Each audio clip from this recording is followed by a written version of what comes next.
सर्वसामान्यांना महागाईची झळ. घरगुती सिलेंडरच्या दरामध्ये 29 रुपयांनी वाढ. मुंबईमध्ये घरगुती सिलेंडरचे दर 941 रुपये 50 पैशांवर 3 महिन्यांमध्ये दुसऱ्यांदा दरवाढ. देशात सातत्यानं महागाईचा भडका उडतोय. सत्ताधाऱ्यांना महागाईची योग्य वेळी किंमत मोजावी लागेल. एलपीजी गॅसच्या दरवाढीनंतर शरद पवारांचा सरकारवर निशाणा.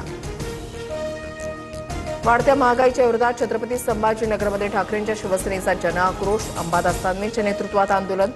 सरकार विरोधात जोरदार घोषणा.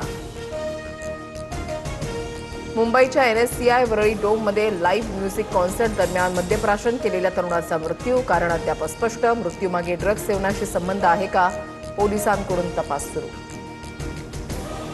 पुणे पोलिसांचा रेव पार्टीवर छापा. आळंदी मरकळ रस्त्यावरील एका बंगल्यामध्ये कारवाई. नशा केलेले अनेक तरुण तरुणी पोलिसांच्या ताब्यात. पार्टी आयोजकाला अटक. अंमली पदार्थ जप्त.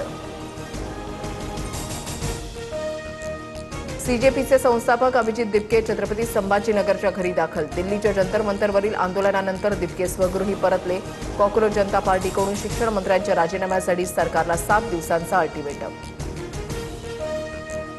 भुजबळांनी घातलेल्या अटीला 15 तास उलटल्यानंतरही भाजप पक्षश्रेष्ठींकडून अद्याप निर्णय नाही. आधी समीर भुजबळांना मंत्रिपदाची शपथ द्या, मग राज्यसभेचा अर्ज भरणार. भुजबळांची अट. सूत्रांची माहिती.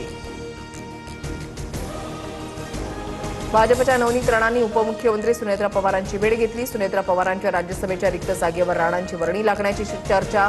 नवनीत राणांना खासदारकीसाठी राष्ट्रवादीत प्रवेश करावा लागणार. सूत्रांची माहिती. मुंबई विमानतळावर सोनं तस्करी प्रकरणी भाजपच्या पदाधिकाऱ्यांना अटक. मुंबई विमानतळ सोनं तस्करीचा अड्डा बनतोय. फडणवीसांनी यावर भाष्य करावं. संजय राऊतांचा हल्लाबोल. बाळमानेंच्या उमेदवारी माघारीवर वैभव नाईकांचा पक्षालाच घरचा आहेर. बाळमानेंच्या उमेदवारीवर एकत्रित बैठकीमध्ये निर्णय व्हायला हवा होता, तर पक्षावर ही नामुष्की नसती आली. ठाकरेंच्या शिवसेनेतील वैभव नाईकांची नाराजी.